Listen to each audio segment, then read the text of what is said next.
We are now joined by the one middleweight world champion and the newly crowned one light heavyweight world champion, the man himself, Reinier de Ridder. How's that feel, my man? It's all right, man. It's all right. I'm a little tired. It was one hell of a battle, man. Respect to Aung, great fighter, great champion. I'm just happy it's over, man.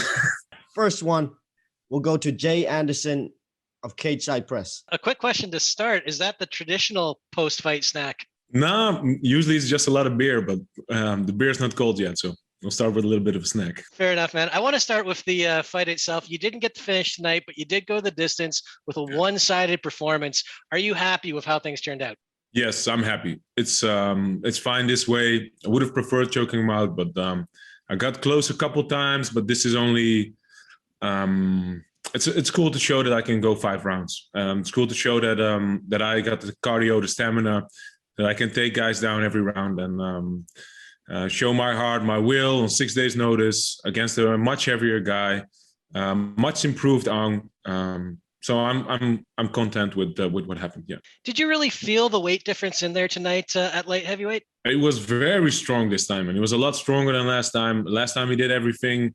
His defense was very sound as well, but his defense got even better, and he got a lot stronger. So yeah, it was a bit of a struggle this time. Yeah. And Aung La says he's done with light heavyweight. He's going to go to middleweight. You called out the heavyweight champ, Brandon Vera. Now he has a title fight we don't know the result of yet against Arjun Buehler, but does that call out stand regardless of who holds the title? Yeah, why not, man? Would be cool if it's Brandon Vera, because he's been the champ for a while, and so it'd be cool to take it from him. But why not, man? 2 belts is nice, but 3 belts is better, right? The next question will go to Nick Atkin of South China Morning Post. Oh yeah, it was an impressive performance. You know, I wanted to talk about that Brandon Vera call out because we just had Aung in here, and Aung thinks that Brandon might be a tough matchup for you just because of his wrestling skills and his takedown defense and the height. He's bigger than Aung. Yeah, how do you think you match up with Brandon stylistically? That's what they always say, man. Everybody's a tough matchup before they enter the cage with me. Yeah, he's a great striker. His wrestling is all right, but it's not on my level. So it'll be cool, man, to fight for history again, fight for my legacy. I hope we can make that happen. Aung said he thinks that he could beat you. You know, he's not closing the door on that. You know, he could still make improvements. Do you see if there's any way he could ever beat you, or do you think it would go like this every time? Well, he definitely improved in 6 months, so he's a much better fighter than he was 6 months ago. All the respect to him. He's a grinder. He got a lot better, a lot stronger. So, as I said, man, I respect the guy like no one else. But I'm happy to put this to bed, man. 2 wins, it's done. And we're on TNT primetime from one belt collector in AEW, Kenny Omega. You're becoming a bit of a belt collector now in one championship. You know, how much do you think this is going to do for your whole star power and in MMA and just your whole reputation from being maybe a bit of an unknown a year ago? Now you got 2 titles.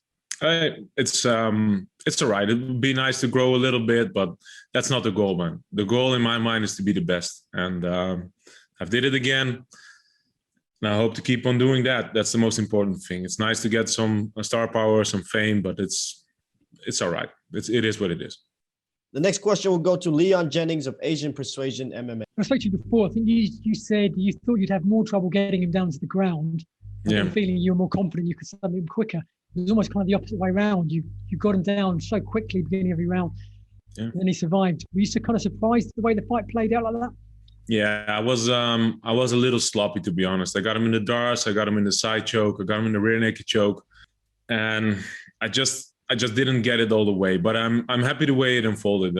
This bout is going to teach me a lot of tape to watch back, and to evolve my game even further. So I'm happy that I got this challenge this time.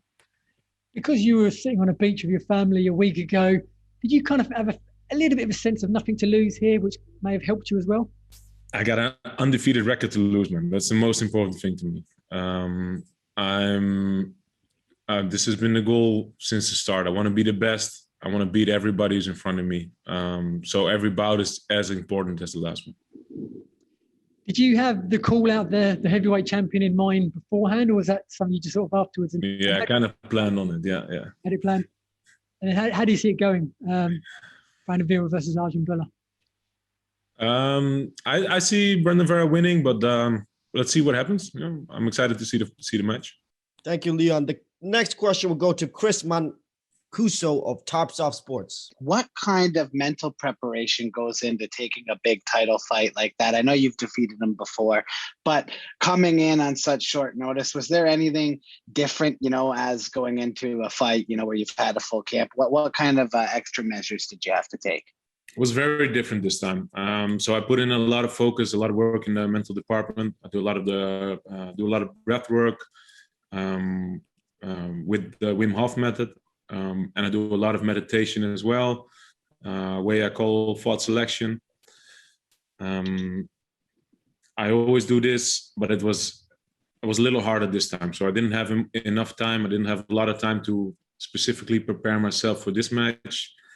And to be honest, it was a little harder to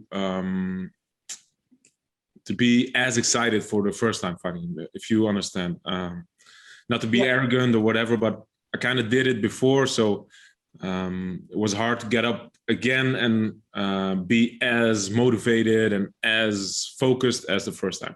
Awesome. And last question for you. What kind of whiskey is in that glass there, my friend? It's the only one I could find on Foodpanda. Congrats, champ. Good fight. Reinier, talk to us about that struggle to find motivation for this one. Do you feel like that empty arena has something to do with it? You're motivated by the crowd and... To be honest, if there's people in a crowd, I usually block that out anyway. So I'm not too focused on the people around. But it was mostly just doing it again with Aung, not having the proper time to get my mental stuff in the right position. But come on, I shouldn't complain. I put another belt on the shoulder. It is what it is. This next one will go to Dylan Bowker. Just curious because you mentioned the Wim Hof method there and just, you know, presumably having a measured control of the cardiovascular framework from that. I'm curious, how much does that inform your composure and endurance in MMA competition? It's one of the most important aspects of my cardio game. So I do the breath work every day, and I use it when I walk out. If you watch back my walkouts, I use the breath work to get my body ready to go. And then between rounds, I use the breath work as well to recover. I had the honor to meet Wim a few months ago, and I'm very grateful for the stuff he's put out. It's for everybody. I would advise everybody to check that out. Yeah, and you mentioned the walkout. How much did the Roy Jones Jr. fire up, you know, workout when you were coming out there? Because that was getting me fired up even. Yeah, man, I love that song. So I don't try to play it too much in camp so it doesn't get too old. But every match I play it during the walkout. So when I'm backstage and I hear it go, I get a little bit excited to go fight. Reinier, this question is from Fight Game Asia. The question is this: you have such a robust style that just works. Do you try to change that by improving on your striking, or are you hesitant to change anything? No, I think I showed some of my striking as well. It didn't land a strike on the feet.